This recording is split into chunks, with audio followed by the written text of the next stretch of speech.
The following program contains intensely disturbing accounts of violence and sexual assault. Viewer discretion is advised.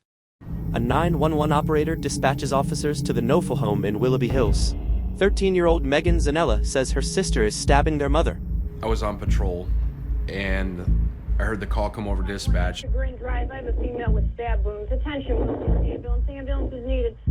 You could tell by the tone of her voice that it wasn't normal. 18-year-old Sabrina Zunich, the Knoefels' foster daughter, walks out of the bedroom.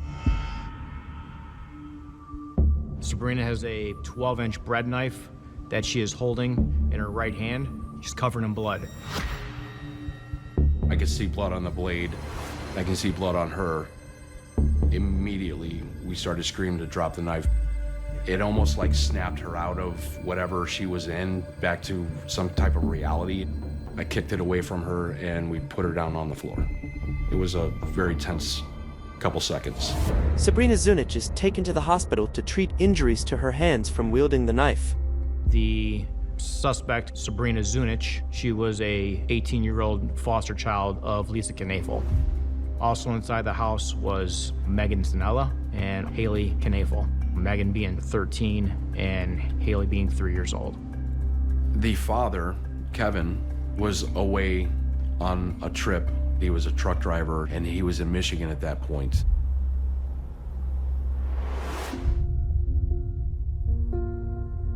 Sabrina was in foster care for many years before she came to the Knoefels. Sabrina joined the Knoefel family when she was 17 years old.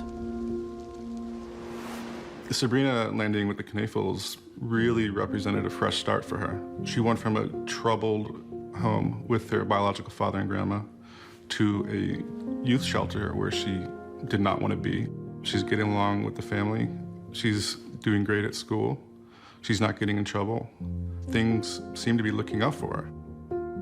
I couldn't find anything indicating something like this could happen.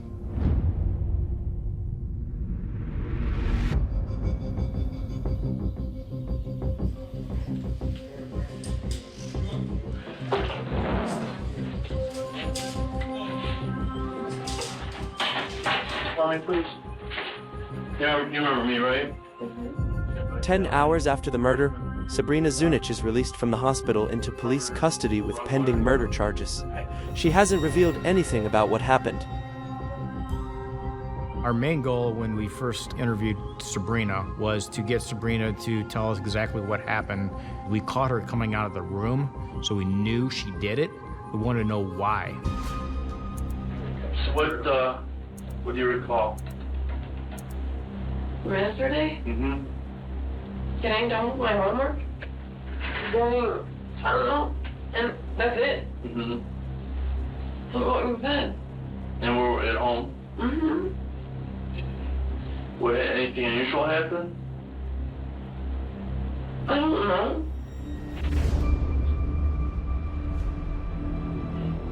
Sabrina continues to act like she doesn't remember the events of the night. Detectives try a new direction. How do you get along with Kevin? Kevin and me are cool. I mean, he's more the one that helps me out. Because this has Megan to deal with. And so we made agreements a long time ago that if I need anything, that I can go to Kevin. How about with Lisa? How are you dealing with her? Me and Lisa have never been the best. She's never seemed to like me, and she's been wanting me out of the house. Investigators sense an opening. They abruptly switch gears. What's your thoughts on how Lisa is not alive now? What? Well, you had a knife. And you stabbed Lisa. I did. Yes, you did. And Megan called the police. That can't be true. Bree, it is. I'm sorry. This is really dead. Yes, is dead. Sorry. I don't believe this. Nobody else is hurt. Nobody else was hurt. Thank goodness. Sabrina never denies committing the murder. She just acts confused when I tell her that she's the one who killed Lisa Knoefel. We could have waited here for 4 days, and we were probably going to get the same answers from her. We made the decision that we're just going to cut this down because she's not going to give us anything else that we need. Detectives obtain a search warrant for electronics found at the crime scene. I was hoping to find some text messages, some emails, some search history as to why this crime took place. Over the past several weeks, Kevin Knoefel and Sabrina text messaged each other over 1,000 times. I did not think it was normal for a foster father and a foster daughter to have thousands of text messages between the two of them.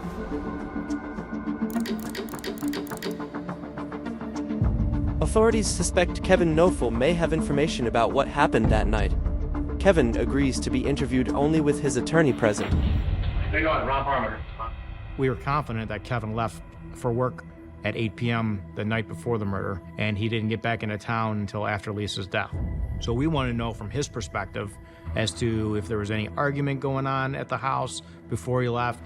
And then you told me you wanted to talk about his wife's work. Correct. That's the subject matter. Yes. So, I told his lawyer that we would just talk about the work, but I was hoping that maybe he would open up and give us some insight as to what was going on and why the reason that this happened. Kevin, do you know anything that was happening at the house the night before you left for work that night? well, hang on a second. We just talking about his wife's work.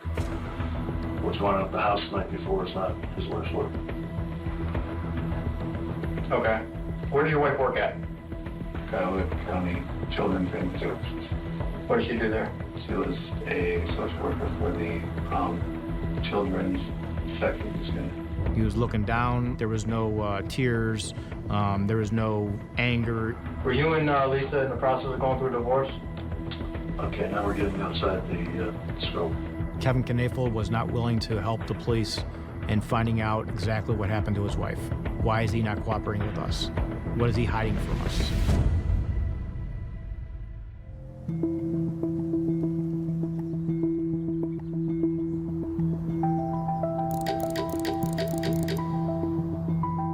Six months after Lisa Knoefel murder, there is a major breakthrough. Still in custody, Sabrina Zunich agrees to talk to the prosecutor, Karen Kowal, through a process called a proffer. So a proffer is a good faith first step when the defense attorney, the prosecution meet with the suspect. It's an opportunity for them to be 100% complete, honest, and tell exactly what happened. It's a first step into a plea agreement. We cannot use this against her in court. What we believe from conversations is that what led up to this homicide, to this murder, is that there was another party involved in planning that. Yes. It was Kevin Knoefel, my foster father.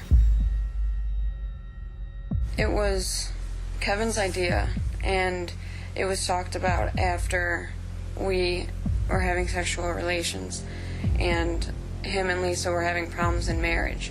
He wanted to get a divorce, but Haley, which is a 3-year-old daughter of his and her, was in the picture, and he wanted full custody. She would get custody, or it would be shared, and he didn't want that happening. So the alternative was for this to happen.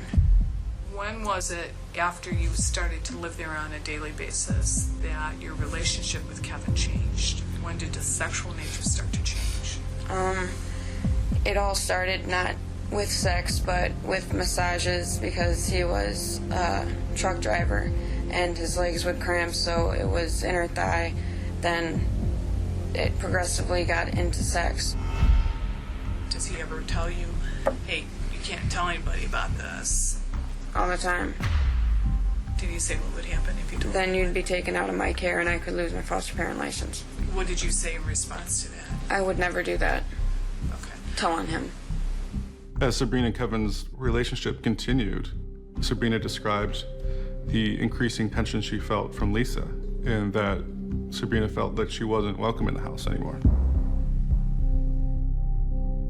So Kevin convinced Sabrina that if she did kill Lisa and did get caught, that she would only do 2 to 5 years, that he would protect her, and that after she got out, that he would be there with her. They would buy a house, and basically she can be like a mother figure to Haley. So have you talked to him since No. then? Nada, no money on my books, no letters, no calls, no nothing. Nothing. That's when we learned that Kevin helped plan this murder. It was calculated, and essentially Kevin using Sabrina to get his wife out of the picture and to collect life insurance money.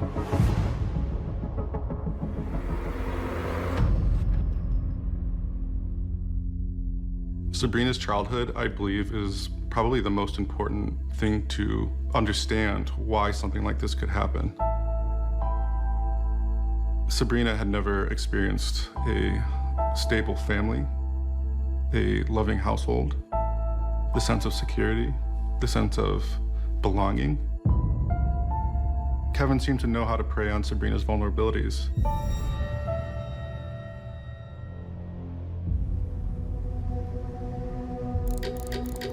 "18 months after Lisa's murder, Kevin Knoefel goes to trial, accused of conspiring to kill his wife.